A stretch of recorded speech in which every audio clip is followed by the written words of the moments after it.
वंचित बहुजन आघाडीचे नेते प्रकाश आंबेडकर यांची महाविकास आघाडी सोबत युती होणार आहे की नाही हा आत्ताच्या घडीचा सगळ्यात मोठा प्रश्न जरी असला तरी त्यांच्यासोबत आणखी कुणाकुणाची युती होऊ शकते हा देखील तितकाच महत्त्वाचा प्रश्न आहे।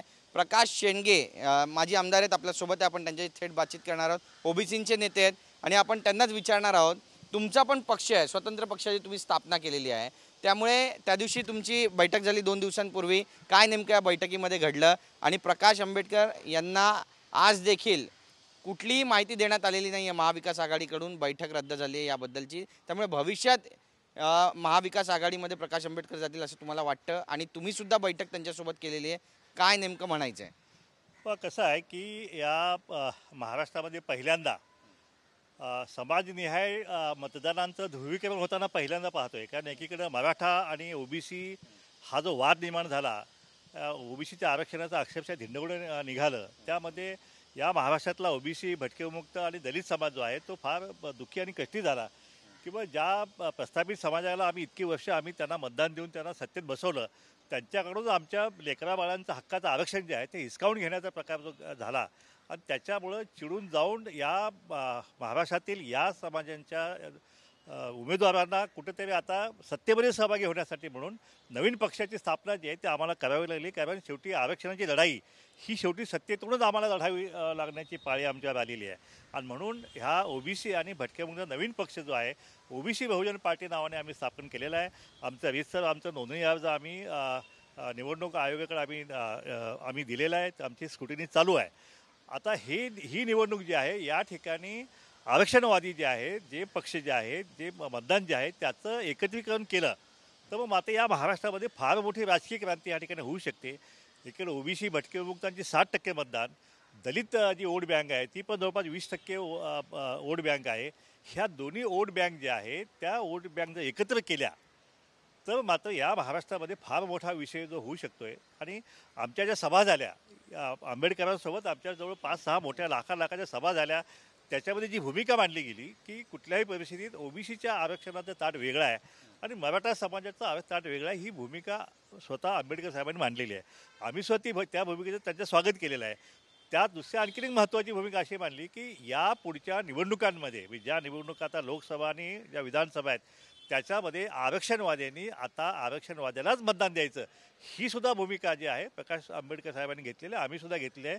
आणि त्या माध्यमातून हे जर घडवायचं असेल तर आमचा जो पक्ष जो आहे तो ओबीसी बहुजन पार्टी आणि वंचित यांची जर युती झाली तर ते शक्य होणार आहे आणि ते शक्य झालं तर मात्र या महाराष्ट्रामध्ये 48 लोकसभा जी आहे त्या या दलित वर्गातील आणि ओबीसी वर्गातील भटक्यामुक्तातील उमेदवार हे जाऊ शकतील, अशा प्रकारची परिस्थिती आता निर्माण झाली आहे। एकीकडं मराठा समाजाचं मतदान जे आहे आता जरांगेने तर जाहीरपणे आवाहन केलेलं आहे की कुठल्याही परिस्थितीत भाजपला मराठा समाजाने मतदान करायचं नाही असा निर्णय शब्द घेऊन सुद्धा सुरू झालेला आहे। त्यामुळे ही निवडणूक जी आहे ही आता पक्षीय निवडणूक आता राहिलेली नाही आहे। म्हणून आम्ही आंबेडकर साहेबांना आम्ही विनंती केलेली आहे की ह्या सगळ्या ह्याच्यामध्ये आपण जर दोन्ही विचार जे आहेत एकत्र झालो तर पूर्ण या इतके वर्षाचा 75 वर्षाचा बॅकलॉग जो आहे, जो ह्या दलित वर्गाचा जो आहे तो आमचा हक्क आहे त्या मतपेटीच्या माध्यमातून या सत्तेतला जो आहे, आम्ही सत्ताधीश केव्हा होणार आहे हा सत्ताधीश होण्याची हीच एक वेळ निर्माण झालेली आहे। आणि म्हणून ही वेळ साधण्यासाठी आम्ही आंबेडकर साहेबांना आम्ही लेखी प्रस्ताव दिला, बैठक झाली, बैठकीमध्ये अतिशय व्यवस्थित आणि चांगली चर्चा झालेली आहे।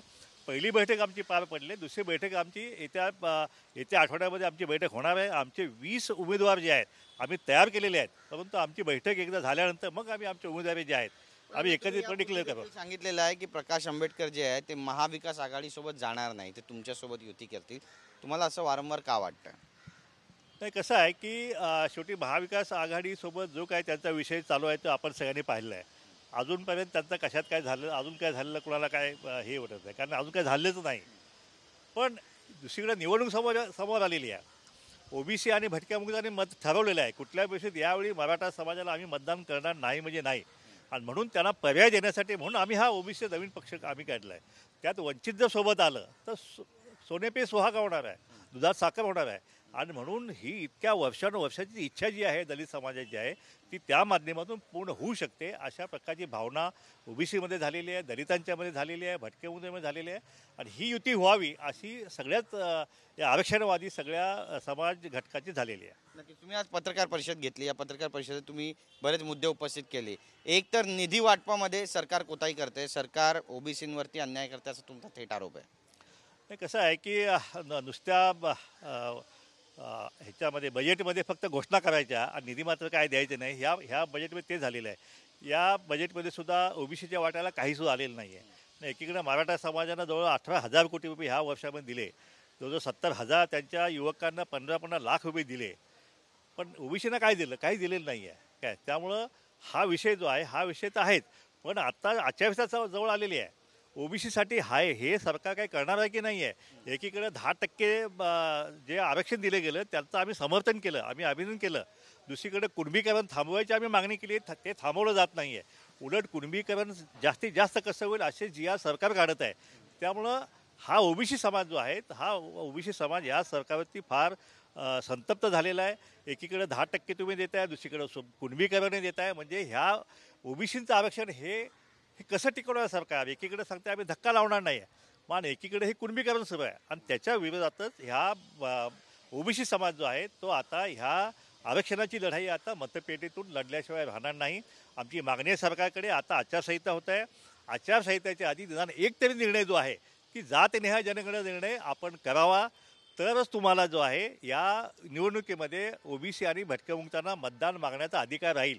नाहीतर या सरकारला ओबीसी आणि भटक्यामुक्ताचं मतदान मागण्याचा सुद्धा अधिकार जो आहे तो काहीसुद्धा शिल्लक राहणार नाही. एक महत्त्वाचं विचारायचं आहे तुम्हाला की ज्या पद्धतीनं एकनाथ शिंदे यांच्या बैठका होत आहे. महायुतीची काल देखील बैठक झाली दिल्लीमध्ये. तोडगा काही निघाला नाही आहे. बऱ्याचशा जागा आहे ज्यावरून अजूनही वाद सुरू आहे. 11 मार्चला पुन्हा बैठक होते आहे. तुम्हाला वाटतं महायुतीमध्ये एकनाथ शिंदे यांचं जे वजन आहे ते दिवसेंदिवस कमी होत चाललं आहे? नाही, कसं आहे की एकनाथ शिंदे साहेबांनी एकीकडे जो मराठा आरक्षणाचा विषय जो हाताळला गेला त्याच्यामुळं कदाचित त्यांच्या सरकारमध्ये त्यांच्या पक्षातील इतर घटकांच्यावरती परिणाम झालेला असू शकतो. कारण ज्याप्रमाणे शिंदे साहेबांचा TRP वाढला ह्या मराठा आरक्षणामुळं, त्यामुळे कदाचित त्यांचा TRP कमी करण्याचा प्रयत्न जो आहे तो या सरकारकडून त्यांच्या घटक पक्षाकडे होऊ शकतो असं मला वाटतंय. नक्कीच. पण भविष्यात याचे पडसाद जे ते उमटतील. आता तो त्यांचा 3 पक्षांचं त्यांचं सरकार आहे. त्यांनी आता हा प्रश्न आपसात बसून सोडवायचा आहे. आमचा विषय आहे की आमचा आता नवीन पक्ष आम्ही केलेला आहे. जे कोणी ओबीसींचं आणि भटक्यामुक्तांचं हे करणार हिताची घोषित तोच आता या राज्यामध्ये राज्य करणार. जो अभी ओबीसी और भटक्यामुक्त की हित की बात करेगा, दलितों की हित की बात करेगा, वही अभी इस राज्य में राज्य करेगा. धन्यवाद आमच्याशी बोलल्याबद्दल. कॅमेरा पर्सन खंडुराचं गिरीश गायकवाड, TV9 मराठी, मुंबई.